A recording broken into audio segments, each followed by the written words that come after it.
everyone. So firstly, I just want to quickly say thank you so much to everybody who has subscribed. And I've also had some really lovely comments and feedback, so that's really great to know. In today's video, I basically want to talk about health anxiety and noticing every single ache and pain, which is also known as hypersensitivity. So this is something that I have dealt with since I've had health anxiety, basically.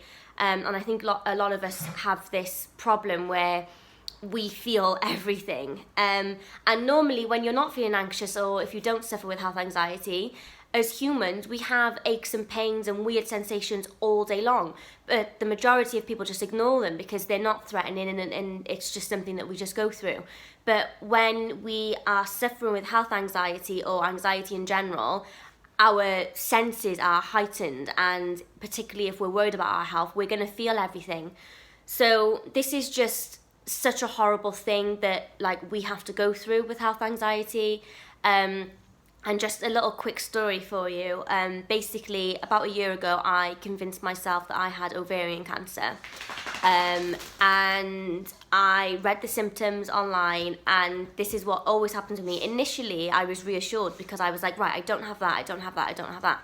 But as always, within an hour, I started to get the symptoms that I'd read. So one of the symptoms with the ovarian cancer thing that I read was that you'll start getting pain down your one leg. Now, up until reading that, I had no pain in my leg at all, right? So within an hour of reading that, I started to get in, feeling these little twinges and pains and like an achy feeling in my leg. Over the next couple of days, the pain just got worse and worse and worse. It felt like I had done legs in the gym, but just in one leg. It just felt really achy. It was like a dead weight. It was just, I was having shooting pains down there. And of course, I was out of my mind with worry because I was like, right, I've got the leg pain. I definitely have ovarian cancer. This has just confirmed it. And the pain got so bad that the one night I was on the top of the stairs and I was just literally crying my eyes out, hysterical. And it's not funny, but it is funny looking back. I got Joe, my partner, to call an ambulance because I really, truly believe that this leg pain was, a manifestation of this ovarian cancer that I had. Obviously looking back now, I know that it was just it was all in my head. It was, I actually brought that pain on. And I also want to say that the aches and pains that people feel with health anxiety, they are real. We do actually produce pains and physical symptoms. And it is honestly crazy, and there's been times so this one time as well, I thought that I had a brain tumour. I was getting headaches. Looking back now, I was getting headaches because I was so stressed and anxious and I wasn't sleeping all the time. But read up the symptoms of a brain tumour, and again, initially I was reassured because I was like, right, okay, don't have that, and that.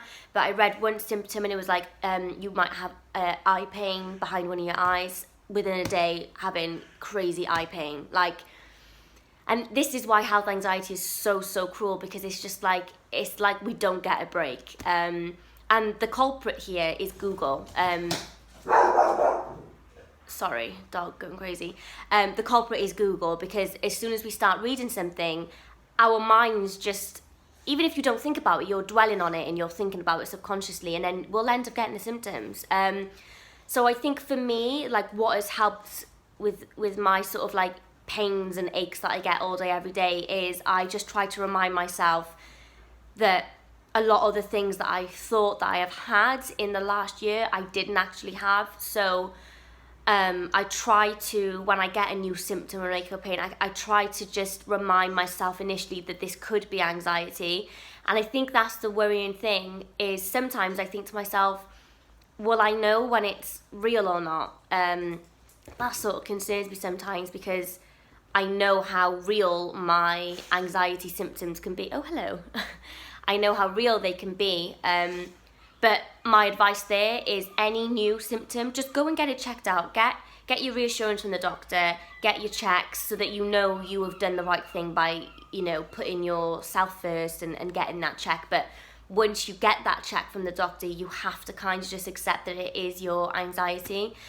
This has happened to me so many times, like the amount of symptoms that have just come out of nowhere, and the symptoms have popped up after reading stuff online. It is absolutely torturous, like it's awful. But the main thing to do is just to stop Googling. That helped me massively. I actually got rid of my iPhone for 2 months. I bought myself like a £17 Nokia phone that had literally nothing on it. And it was so refreshing because every time I was getting like a little ache or pain, or every time I was worried about something, I couldn't Google. So it was weird for the first 2 weeks. Like I really was quite feeling panicked without having my phone, because it became like my addiction to Google. But eventually it just felt so much better. Cassie, stop. Yeah. This video has been a bit of a mess. I'm sorry about that. But yeah, I basically just wanted to say that if you are somebody who has health anxiety and you have hypersensitivity to every single ache and pain in your body, you are not alone. It's very, very common in people who have health anxiety. We just focus on our health so much that even subconsciously we will feel every little twinge. So yeah, my advice is to stop Googling, and I know that is easier said than done, trust me on that one. And also just to remind yourself of the other times where you have convinced yourself that you had something and you didn't have it. So just, be kind to yourself and just kind of meditate through any aches and pains that you get. And I am a big believer that if there is something truly wrong, it will either get worse or it won't go away. So a lot of my aches and pains that I have had have usually gone away, and they have usually not got any worse. So that has always reassured me as well. This dog. Anyways, I'm going to leave it there now because this dog is driving me insane. I hope that you enjoyed... Cassie, stop! Hope that you've enjoyed this video. Please give it a like and subscribe, and sorry for all of the distractions. Yeah, I will see you on my next video. Bye!